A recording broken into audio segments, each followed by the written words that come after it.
Welcome to Not Milk Never Milk. Subscribe if you're lactose intolerant. You start by opening the image and duplicating the layer so you never overwrite the original. Next, pick a selection tool that fits the word shape, lasso for irregular text or marquee for block text. Once selected, refine the edge with feather 13px to avoid hard lines.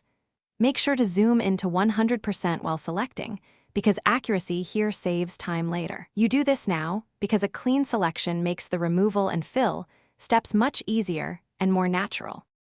Once the selection is ready, apply content-aware fill if available. It analyzes surrounding pixels and generates a plausible fill. If results look off, use the clone stamp with a soft brush and sample from multiple nearby areas to match texture and lighting. After filling, switch to the healing brush to blend seams. This corrects color and grain differences.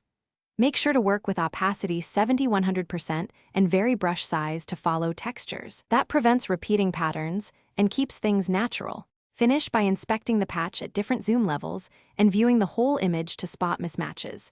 Small repeating patterns are a common giveaway. Use dodge and burn lightly to correct highlights and shadows, and apply color match or selective color adjustments if tones differ. If artifacts remain, undo the problematic fill and redo smaller sections rather than redoing the whole area. One key troubleshooting tip: if the automatic fill fails, clone in small increments from multiple source spots to avoid. Thanks for watching. If this was helpful, leave a like and consider subscribing. See you next time.